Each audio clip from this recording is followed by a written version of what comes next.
Ciao các bạn! Welcome to yet another pre-IELTS lesson with your teacher, Royce. Today we'll be learning about reading. Firstly, we'll have vocabulary, phrases, then of course role modeling and a few exercises for you to practice. Now for some phrases. Read over. Read over. Well done. One more time. Read over. Good. Read over means to read through or practice something quickly. An example would be, she read over her notes before going to the supermarket.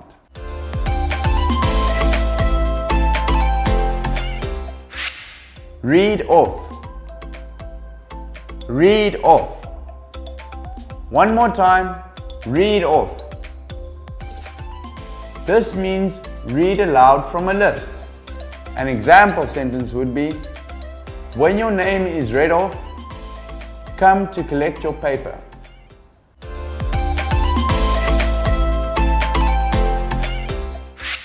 Read back. Read back. Read back. Read back means to read some information back. An example sentence would be, could you read back the menu to me, please?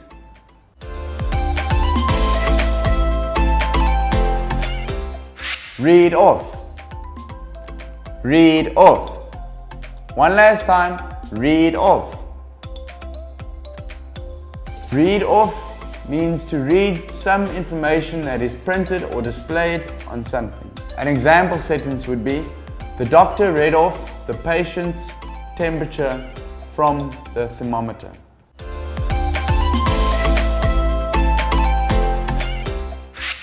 Now the next phrase, read for. Read for. One last time, read for. This means to study for something. An example sentence would be, my boyfriend is in the library reading for his exams next Monday.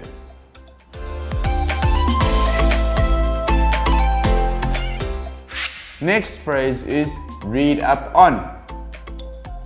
Read up on. One last time, read up on. Read up on means to spend time reading in order to find out information about something. An example sentence would be, she has been reading up on China's history.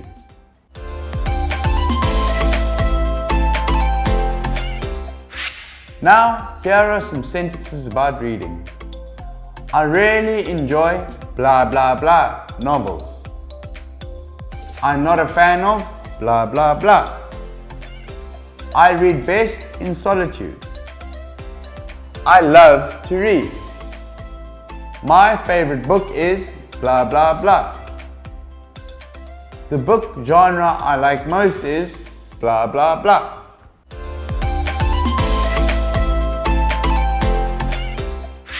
And now watch a video on the benefits of reading and try and list them all. Famous American entrepreneur Jim Rohn once said that you are the average of the 5 people you surround yourself with. And there's a lot of truth to this. Chances are if the 5 people closest to you all like to go out partying and they don't take care of themselves, you probably don't either. If they all enjoy playing video games all night and have terrible grades, your grades are probably not something you're proud of too.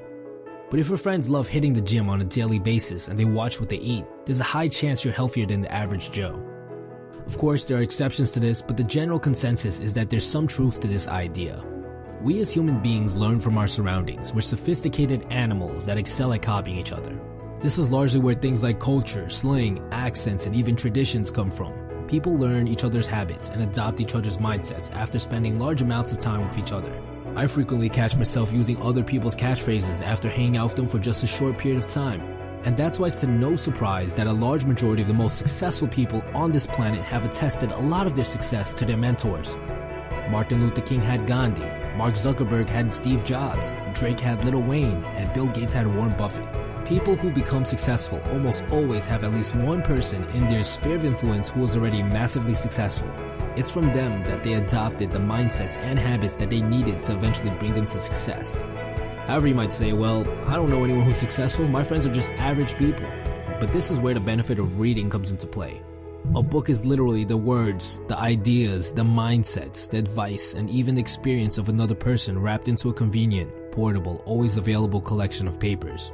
It's almost equivalent to having that person there speaking to you. 75% of self-made millionaires have even reported reading at least 2 books a month.